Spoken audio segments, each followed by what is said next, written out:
Hi everyone, this is Krista from Simply Breathe Now, and this video is my September insert video. So I'm just going to walk you through what this in the September insert video and just talk about bullet journaling in general. So first I wanted to show you the new covers that are on my Etsy account. This is the purpley one. It's very it's like psychedelic colors. It's just awesome. It shimmers and shines. I don't think it shows up in the camera or in the pictures very well, but it is gorgeous. It's a purpley color and I think it's my favorite, to be honest. So we'll get right in. Like my other covers, I have this little clip for my pen, and then I have my perpetual calendar insert in the front, and which is also available on Etsy, and it is a blank calendar where you can use it for anything that you like. Then I have my collections journal after that. It's my making my own direction. It has all the collections that I want for the year at the beginning. That's also available on Etsy. Then I have my August that I've been going through and into September. So September's insert this month has a dream catcher on the front, and I hope you enjoy coloring that and decorating that to your own liking. And then we get into September's title page, and I did a circle, which is the first time I've done a circle, and just a different way of doing the lettering. So for your title page, and hopefully you can add whatever you like. You can add flowers or maybe some leaves or anything for autumn. Probably quite aren't into pumpkins, but you might be wanting to kind of get into that fall feel, and for some reason a wreath seems to speak to me for that. So I've left it pretty plain, but I have added a little bit more decoration than I normally do for the title page, so I hope you enjoy that. And then the next are my surprise spread. I always do a surprise spread on the second page of every insert, and this one is the growth and fixed mindset. Now I've got this is inspired by the mindset book by Carroll Dweck. I think I pronounced her name right, which I read quite a long time ago, and it is fascinating about the way we look at different things. So a fixed mindset is believing that your qualities are carved in stone, and that you feel that you're being judged and that there's an urgency to prove yourself within a fixed mindset. So you feel like every situation is being evaluated, and if you succeed or fail you take it on as that it has something to do with you directly. So what I've done is I've drawn two brains, a fixed mindset and then a growth mindset. And a growth mindset is based on the belief that you are your basic qualities, and things you cultivate are through your efforts, not who you are. So being able to do something doesn't make you a good or bad person. You are a good person. It just makes you can or you cannot do that. And it talks about with time and effort put in, you can be able to do anything. And that is a growth type mindset, believing that anything is possible with the amount of time and effort, and if you can or cannot do it does not affect your basic truth of who you really are.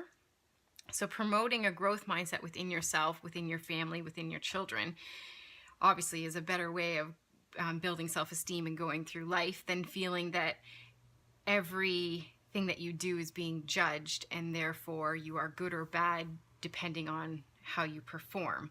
So a fixed mindset does promote a lot of kind of an urgency that I always have to be good, or I don't want to try something because if I fail, that might mean I'm not as good as I thought, or someone might not feel as good about me. So I've put here to believe I don't have what it takes to do that, so that it really is it's not coming from in me, is a fixed mindset. Where a growth mindset is to believe with enough effort and time anything is possible, and it has nothing to do with who you are. It just has to do with how much effort you want to put into something. So what this spread was kind of an exercise that I thought you could do within yourself or your kids or your family, is that you can look at different things that you have. You don't have to be necessarily a fixed mindset completely or a growth mindset completely. You might have a very healthy growth mindset, but there might be one or two things that you have a fixed mindset about. And what the author talks about in the book is, an example is, a lot of people don't feel that they're artists. And I thought that was very fitting for the bullet journal, is that you don't feel like you can do that. And that's, even though you may feel that you have a very healthy growth mindset on so many aspects of your life, when it comes to being artistic or creative, you don't feel like you have that. So that would actually be something you put in your fixed mindset. And then you can think of different things that you want to do, that of different ways of thinking about that you could make it so that you think of it as in a growth mindset and not staying in the fixed mindset. So if it was the example of being creative or artistic, you can say, I can watch, you do YouTube videos, I can do how they break down the doodle or the artwork.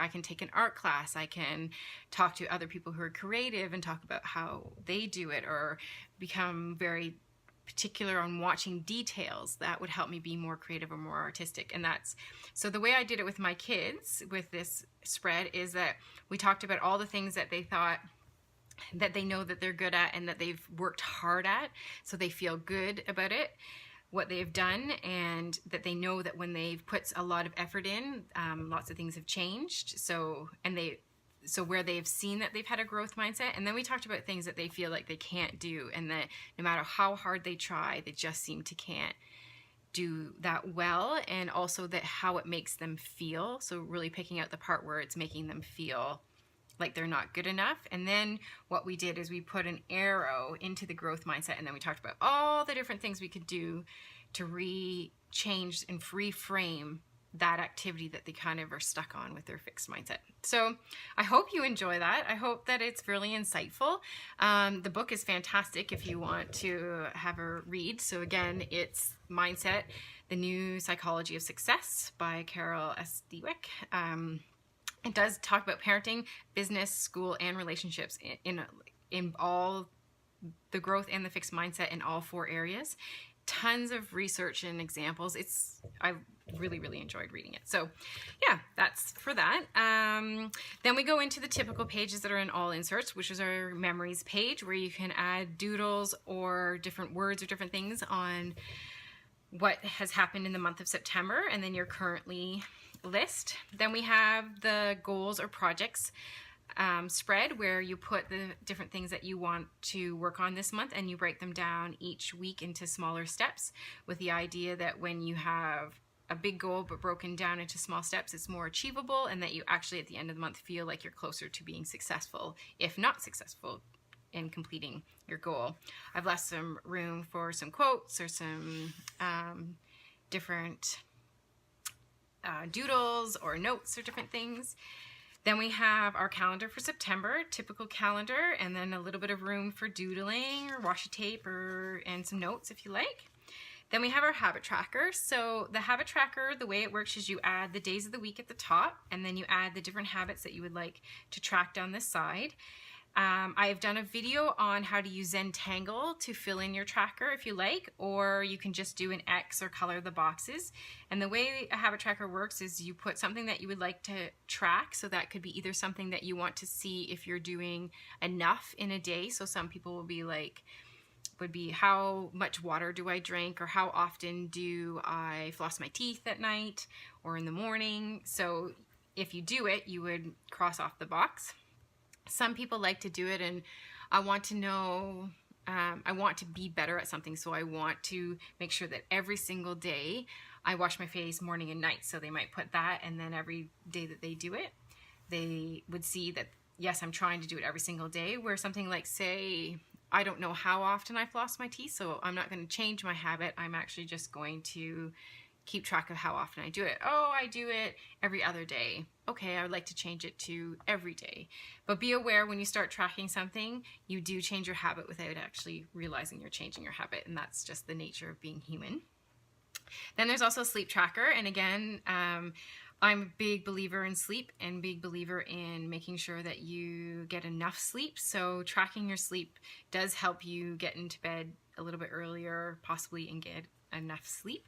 So that's there. And there's also, again, a place for a quote, washi tape, or some doodles. Then comes your gratitude log, and a gratitude log is a place where you say 2 things. You can do 2 things on a line, or you can just run the 2 lines. There's space for two lines for each day that you are thankful for, that you see around you. And research shows that when you start to be appreciative of the things that are around you, or start seeing the good things that are around you, you will start to see that there are more and more good things in your life than you actually thought, and your mood and your behavior starts to change in a more positive way. So gratitude, I will always include a gratitude log. I hope you participate in it, and it will change your life. It definitely has changed mine and so many others.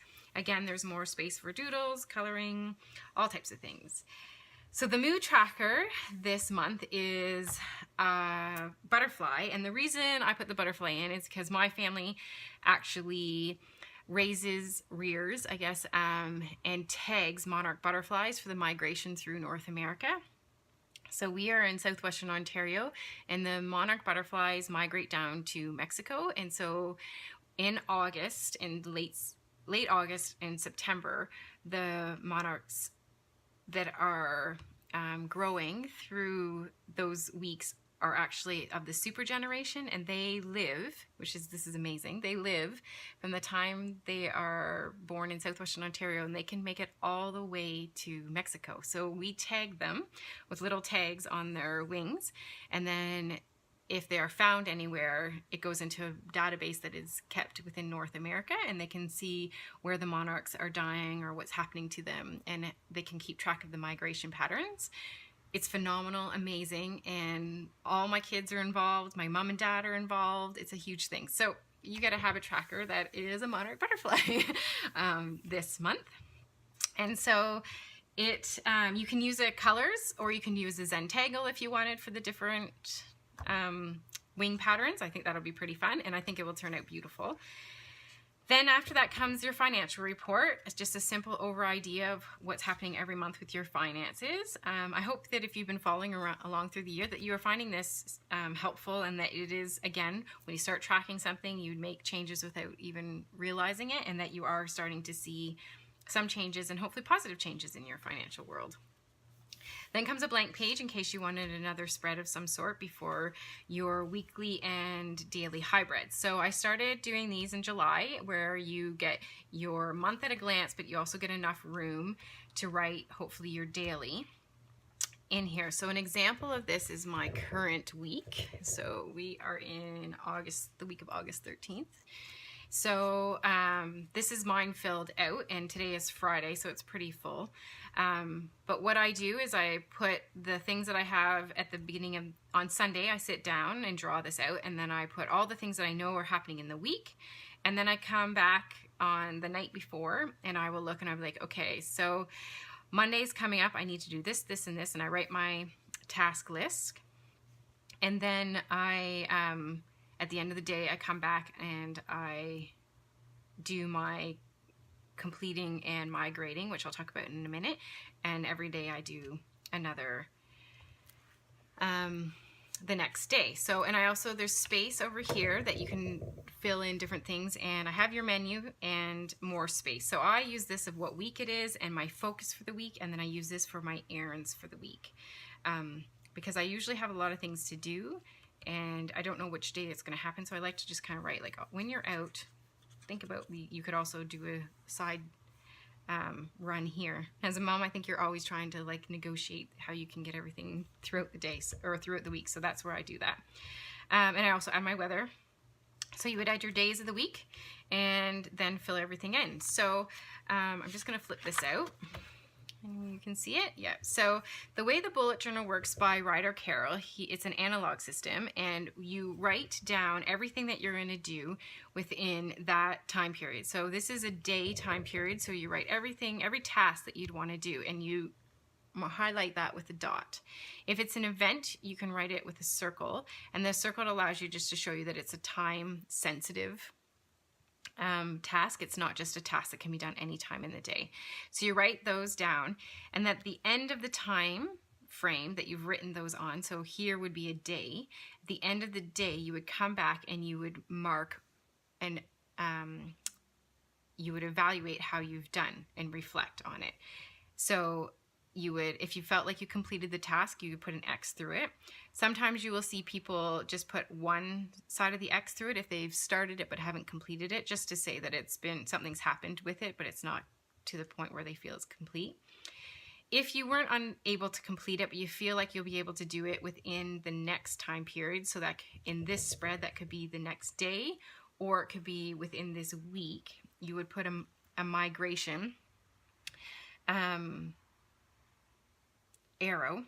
So you would migrate it to the next day, say. So I would put a little arrow and then I would write it here, so that you knew the next day these are all the tasks that you had to do. If it was something that you were unable to complete but you need to reschedule, you would put a little arrow on that, and then if you had rescheduled it already, you could put it into the new schedule, or you could put it back on your to-do list of, this is something that I have to do, reschedule, blah, blah, blah. So you would know that that wasn't complete, but you've dealt with it. If it's no longer relevant, you put a line through it. And if it's a note of something that you just want to keep a note of, you would put a little dash. So the idea of the analog system with bullet journaling is that at the end of the time period that you wrote your task list, so either the day, or if it was, say, a to-do list, which this would be a weekly to-do list, you would come back at the end of that time period and you would see that everything that you wrote, something had been done. So therefore you don't lose anything. And you know that everything that you had in your brain and put down has been dealt with. Even if it has been migrated, rescheduled, you know that it's still within the system and that you're not losing it. And I think that's one of the most important things about the bullet journal system that I love, because nothing falls through the cracks or gets lost. So that's how you use the bullet journal system. I will link Ryder Carroll's information and video below in the comments or discussion part. So after the weekly daily hybrid, you get a to-do list and a weekly review. You also have a waiting on list and an on the horizon list. So this weekly to-do list is something that where you like, oh, I have all this stuff to do, but it doesn't matter what goes on the day. And then you might end up putting stuff into your days and checking it off here, or you might just like it there, depending on how the system works best for you in your life. A waiting on list is something that you're waiting someone to get back to you, or you have an order coming through. I just did my Young Living free diffuser, so I can put that on my waiting on list, that I'm waiting for that in the mail. And on the horizon list is something that you have coming up in the future, but it's not something that needs action at the moment. And for me, that would be something like swimming lessons. We're going to do swimming lessons in September. So it's almost creeping into my weekly list because it's about to come up. But I know that swimming lessons are about to come up, so I need to kind of keep that in mind, that I'm going to have to move it into my weekly list within the next week or two to contact the swimming teacher and see what dates we're going to have in September. Then you have your reflection. You have 5 of these weeks, because there's 5 weeks. They're not full weeks, but in your journal. And then you have 1, 2, 3 blank pages so that you may draw and add whatever you would like. And at the end of every insert, there is a monthly review. In this monthly review, it allows you to reflect on the month, make changes as you like for the next month, and also do some review. So you have your accomplishments, your big events to celebrate, what you're proud of, how are you different, and then you have a place for your projects, how they're going, and your goals, how are they going. And then there's a little bit of reflection. What was challenging this month, and what do I want to do if I can to change anything? Same with personal struggles. What am I struggling with? Can I do anything to change that, or is it just a period in my life that I'm sitting in? And then always things that I want to remember that are different than maybe your memories. Maybe it's a quote that really resonated with you, or something that's just sitting that I'm like, I really want to remember this after this month.